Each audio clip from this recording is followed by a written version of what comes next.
Muy buenas, ¿qué pasa? Bienvenidos al canal Dani Pro Cycling y aquí tenéis el resumen y análisis de lo que ha pasado en la etapa número 2 de la Volta a Cataluña 2022. Teníamos hoy una etapa muy interesante de media montaña, también con bastante viento, así que la posibilidad de abanicos era una posibilidad real. Y actualizando un poco la información de ayer de Sonny Colbrelli, que ha abandonado junto a Jad Hyde del mismo equipo. El propio equipo explicaba en las redes sociales que había sufrido una arritmia cardíaca inestable que requirió desfibrilación, tuvieron que reanimarlo, pero por suerte ha pasado toda la noche de forma estable en el hospital y se encuentra bien dentro de lo que cabe, así que nos alegramos que dentro del gran susto que tuvimos ayer, que se encontrará bien Sonny Colbrelli.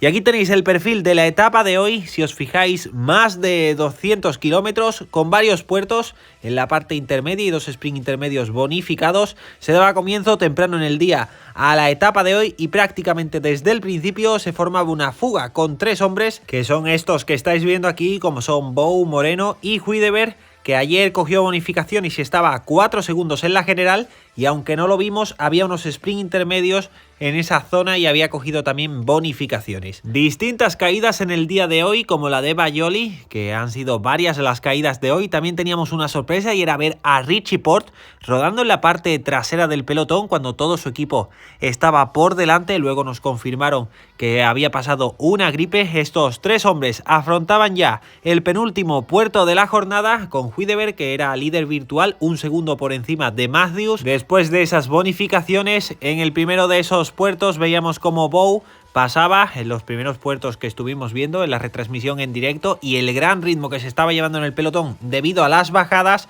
También problemas mecánicos para otro de los grandes favoritos, como era Michael Woods, que cambiaba de bicicleta y hacía un esfuerzo para llegar. Hacían la bajada y justo después de la bajada afrontaban el último puerto de la jornada, que estaba bastante lejos de línea de meta, que ya lo afrontaban los tres fugados con apenas 2 minutos, y veíamos el esfuerzo de Michael Woods, que le estaba costando muchísimo volver a llegar a este pelotón, pero finalmente lo podía hacer con ayuda de sus compañeros. Caída en el pelotón que veíamos que afectaba a un IF y a un Movistar, y cuando se acercaba a la cámara veíamos que era Nelson Poules y también Iván Ramiro Sosa, que parecía haberse hecho daño, pero cambiaba de bicicleta y también tenía que hacer un esfuerzo para poder volver a ese pelotón. Último puerto y lo coronaba nuevamente en primer lugar Bou para sumar esos puntos. Poules intentando recortar ese tiempo perdido, pero en el pelotón se iba muy rápido, y el que veíamos que se quedaba cortado era Richie Porte, podio el año pasado y que este año no se estaba encontrando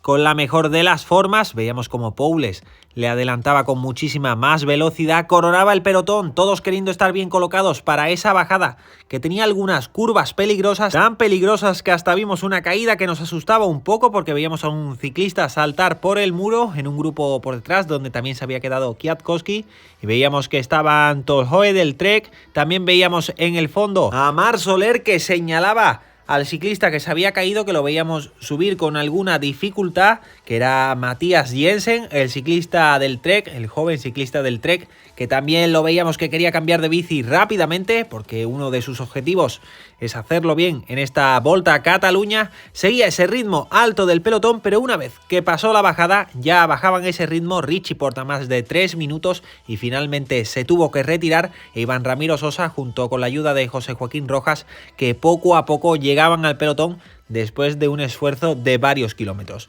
Esta pausa provocó que la fuga cogiera algo de ventaja, pero veíamos la crisis también de Platz, el ciclista de Ineos, mientras nos enseñaban que Porte definitivamente había abandonado, y Platz, que con mucho esfuerzo se estaba quedando cortado, pero podía volver al pelotón y se intentaba mantener a rueda. Y el ritmo poco a poco se iba aumentando, sobre todo acercándonos al final. Veíamos también a Molano, que hoy podría tener una buena oportunidad, a los ciclistas del Bike Exchange, tanto para Groff o Matthews. También veíamos a Carthy, que lo intentará hacer bien en la montaña, o Michael Woods, que lo veíamos rodar en la parte trasera del pelotón, lo cual sorprendía. Y una de las imágenes más comentadas, 3 ciclistas que se iban por la parte lateral de la carretera, como vemos en muchas ocasiones, y en este caso no encontraban la salida y finalmente se tenían que bajar y saltar ese muro de hormigón, porque era peligroso que estuvieran por esa parte. La fuga cada vez con menos ventaja, porque por detrás se había aumentado muchísimo el ritmo, con Matthews, el líder de la clasificación general, que tenía un segundo perdido con Huideberg después de los sprint que había cogido y no habíamos podido ver, y ese ritmo seguía aumentando porque en la parte final había previsión de viento lateral. Mal momento para un error mecánico que tuvo Carlos Rodríguez, que también lo tendrá que hacer bien en la clasificación general, pero por delante ya no se iba a parar porque entrábamos en esta zona peligrosa y Carlos Rodríguez haciendo el esfuerzo para contactar. Veíamos a los grandes favoritos, sobre todo Arkea, Movistar y Jumbo en esas primeras posiciones, sabiendo que se podía cortar el grupo. Ineos mandando a hombres para ayudar a Carlos Rodríguez, pero bien el Ineos no estaban teniendo las mejores piernas sus ciclistas, salvo Carapaz, que sí lo veíamos por delante, caída en una de las curvas donde había una isleta que afectaba al gran favorito para mí para la carrera por la forma que demostró en la París-Niza, como era Simon Yates, que lo veíamos darle golpes al cambio para arreglarlo y finalmente no tenía que cambiar de bicicleta, con todo su equipo intentando hacer el esfuerzo en otra de las curvas, otra caída en una de las isletas, y esto cortaba el pelotón en 3 grupos. Veíamos el grupo delantero con los Movistar, también veíamos a Nairo Quintana en esos primeros lugares, también a Kruijswijk del Jumbo, Carapaz pasando, y sobre todo en estos momentos donde todos tienen que pasar, Nairo Quintana como siempre, incluso en solitario, estando muy bien en los abanicos. Y el tercer grupo, que era el de Simon Yates, que quería contactar con un segundo grupo que estaba por delante. Nuevamente Nairo Quintana por delante, al igual que Skilmos Jensen, después de la caída que había tenido anteriormente. Contactaba Simon Yates y su equipo con este grupo que estaba por delante, pero había otro que estaba intermedio al grupo principal, al pelotón principal. Ahí veíamos las magulladoras de Skilmos Jensen, Nairo Quintana y Carapaz rodando juntos, muy atentos.